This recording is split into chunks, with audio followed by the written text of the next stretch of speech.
दोस्तों, जब भी बैजू बावरा की बात होती है तो रफ़ी साहब की बात होती है, रफ़ी साहब के गीतों की बात होती है।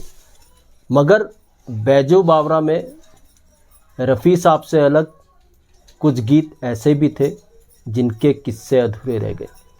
कौन से वो गीत थे, आज इस पर बात करेंगे। चैनल पे नए तो चैनल को सब्सक्राइब कर लीजिएगा, बेल आइकन भी प्रेस कर लीजिएगा ताकि नोटिफिकेशन आप तक पहुंचते रहे। नमस्कार, मैं महेश कोहली, बॉलीवुड संगीत के सफ़र से। दोस्तों, बैजू बावरा का संगीत जब नौशाद साहब तैयार कर रहे थे तो बैजू बावरा का संगीत नौशाद साहब के लिए तैयार करना एक चैलेंज था, क्योंकि बैजू बावरा शास्त्रीय गीतों पर आधारित फिल्म थी। बैजू बावरा के ऊपर यह फिल्म थी। अब प्रॉब्लम ये थी संगीत तैयार करने में नौशाद साहब के सामने, अगर वो ठेठ शास्त्रीय संगीत बैजू बावरा के लिए बनाते हैं तो दर्शक उसको पसंद नहीं करेंगे।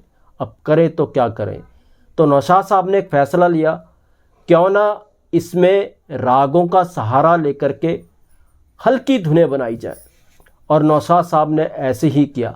उन्होंने अधिकतर गाने बैजू बावरा के ऐसे बनाए जिनकी धुनें शास्त्रीय संगीत पर आधारित थी, मगर धुनें बड़ी हल्की थी जिनको लोग आसानी से पसंद कर सकें। ऐसी सभी धुनें नौशाद साहब ने तैयार की, मगर एक धुन पर नौशाद साहब फंस गए थे। जी हाँ, ये वो धुन थी जिस पर गीत बना था, आज गावत मन मेरो। अब इस गीत पर क्यों फंस गए थे नौशाद साहब? इसलिए फंस गए थे नौशाद साहब क्योंकि ये गीत ऐसी सिचुएशन पर पिक्चराइज होना था जहाँ पर बैजू बावरा का मुकाबला हो रहा है तानसेन से।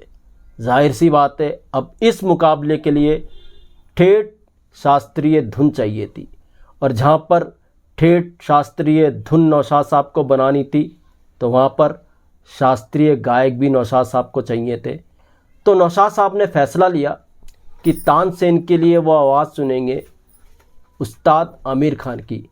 इस गाने में तानसेन के लिए जो स्वर दिया था वो दिया था उस्ताद आमिर खान ने। तो उस्ताद आमिर खान तो फिक्स हो गए तानसेन के प्लेबैक के लिए।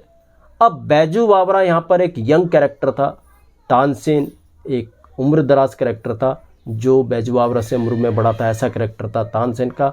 बैजू बावरा एक यंग गायक। ऐसे में किस गायक को लाया जाए, किस शास्त्रीय गायक को लाया जाए जिसकी आवाज़ बैजू बावरा यानी भारत भूषण साहब पर फिट हो सके। नौशाद साहब को बिल्कुल अलग एक ऐसी आवाज़ की तलाश थी जो शास्त्रीय गायन में परिपूर्ण हो और यंग आदमी की वो आवाज़ हो। अब नौशाद साहब ऐसी आवाज़ चुनने में काफ़ी जद्दोजहद कर रहे थे बैजू बावरा के लिए। नौशाद साहब के उस वक्त में एक दोस्त हुआ करते थे, वो भी संगीतकार थे, शंकर राव व्यास। तो नौशाद साहब ने अपनी प्रॉब्लम उनको बताई कि उनको बैजू बावरा के गीत के लिए, शास्त्रीय गीत के लिए एक नए गायक की तलाश है, नए शास्त्रीय गायक की तलाश है जिसकी आवाज़ वो बैजू बावरा यानी भारत भूषण पर इस्तेमाल कर सकें। उन्होंने अपने दोस्त शंकर राव व्यास को यह बात बताई। तो शंकर राव व्यास के भाई थे नारायण राव व्यास। उनके यहाँ एक गायक आया करता था शास्त्रीय, जी हाँ, जिनका नाम था डीवी पलुस्कर, पंडित डीवी पलुस्कर। तो नौशाद साहब को शंकर राव व्यास के भाई नारायण राव व्यास ने बताया उनके यहाँ गायक आता है डीवी पलुस्कर, आप उनको सुन लीजिए, आप मेरे घर आइए।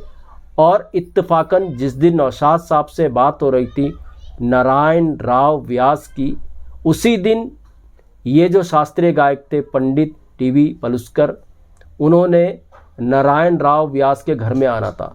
तो नौशाद साहब को नारायण राव व्यास ने अपने घर में बुलाया और मिलवाया पंडित डीवी पलुस्कर से। और इत्तेफाक देखिए, उसी दिन रात को नारायण राव व्यास, उनके घर में एक महफिल रखी जानी थी जिसमें पंडित पलुस्कर ने गायन करना था। तो नौशाद साहब को कहा शंकर राव व्यास और नारायण राव व्यास ने कि आज रात को महफिल है और ये पलुस्कर उस महफिल में गाएंगे, आप इनका गायन भी सुन लीजिए ताकि आपको संतुष्टि हो सके कि ये जो आवाज़ है बिल्कुल फिट रहेगी बैजू बावरा के लिए। खैर साहब, रात हुई, महफिल लगी। नौशाद साहब ने डीवी पलुस्कर को सुना और उनको लग गया था, उनको आवाज़ मिल गई है बैजू बावरा की डीवी पलुस्कर के रूप में। तो जैसे गायन ख़त्म हुआ डीवी पलुस्कर का, तो नौशाद साहब ने कहा डीवी पलुस्कर को कि उन्होंने एक शास्त्रीय राग आधारित एक गीत बनाया है उस गीत को आपने गाना है आमिर खान के साथ, उस्ताद आमिर खान के साथ। अब डीवी पलुस्कर फिल्मों में गाते नहीं थे, स्टेज पर गायन करते थे। पहले होता ही यही था कि शास्त्रीय गायन जो होता था स्टेज पर हुआ करता था, फिल्मों में कम हुआ करता था। तो डीवी पलुस्कर का कहना था नौशाद साहब को कि उन्होंने कभी फिल्मों के लिए गाया नहीं है, रिकॉर्डिंग के लिए ऐसा कुछ उन्होंने रिकॉर्ड नहीं किया है, स्टेज के लिए उन्होंने गाया है।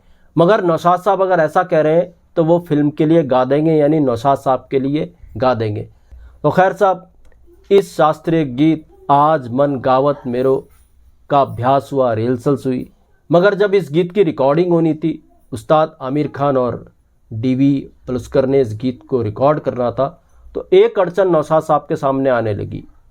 अब पलुस्कर साहब और उस्ताद आमिर खान साहब, इनको स्टेज पर गाने की आदत थी, रिकॉर्डिंग पर ये गाए नहीं करते थे। तो जब इन्होंने गाना शुरू करा माइक के आगे, तो ये इस तरीके से गा रहे थे जैसे वो स्टेज पे गाया करते थे। अब माइक पर पूरी आवाज़ ना पहुंचे, क्योंकि वो स्टेज गायकी के अंदाज में इस शास्त्रीय गीत को गा रहे थे। और रिकॉर्डिंग पर माइक की एक अपनी टेक्निक होती है, रिकॉर्डिंग पर माइक पे गाने की अलग टेक्निक होती है। मगर ये दोनों शास्त्रीय गायक, बड़े शास्त्रीय गायक अपनी धुन में गाए जा रहे थे और माइक तक इनकी आवाज़ ठीक से नहीं पहुंच रही थी, रिकॉर्ड गाना ढंग से नहीं हो रहा था। नौशाद साहब ने सोचा करें तो क्या करें।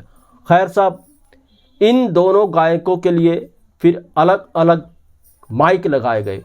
एक माइक लगाया गया पंडित पलुस्कर के आगे, दूसरा माइक लगाया गया उस्ताद आमिर खान के आगे। मगर फिर भी नई बात बनी, वो दोनों स्टेज की तरह गा रहे थे। तो नौशाद साहब ने किया क्या, नौशाद साहब ने दो माइक ऊपर से नीचे की तरफ लगाए ताकि गीत ढंग से रिकॉर्ड हो सके। मगर बात यहाँ पर भी पूरी नहीं बन रही थी। इसका एक और कारण था, क्योंकि पंडित पलुस्कर को तानपुरे के साथ गाने की आदत थी और उस्ताद आमिर खान को सुरमंडल के साथ गाने की आदत थी। अब दोनों अपने वाद्य यंत्रों के साथ थे, उसमें भी दिक्कत आनी शुरू हुई रिकॉर्डिंग पर। फिर दोबारा नौशाद साहब ने इस प्रॉब्लम का भी हल निकाला। नौशाद साहब ने दोनों के शागिर्दों को बुलाया और दोनों के जो वाद्य यंत्र थे उनके शागिर्दों के सुपुर्द कर उनको कहा, आप इन वाद्य यंत्र को बजाइए और ये गाना रिकॉर्ड करेंगे। इस तरीके से दो महान शास्त्रीय गायकों ने ये अमर गीत रिकॉर्ड किया, आज मन गावत मेरो। इस गीत का किस्सा इतना मशहूर नहीं हुआ, और गीतों के जितने किस्से मशहूर हुए, जैसे रफ़ी साहब का गीत था वो दुनिया के रखवाले। इस गीत की भी एक अलग और कहानी है, शायद कम लोगों को मालूम हो।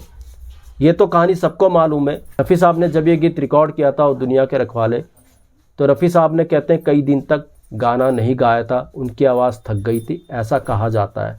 हालांकि गले से खून आने वाली बात भी थी, मगर ये बात झूठी थी, कभी नौशाद साहब ने इस बात को स्वीकार नहीं किया।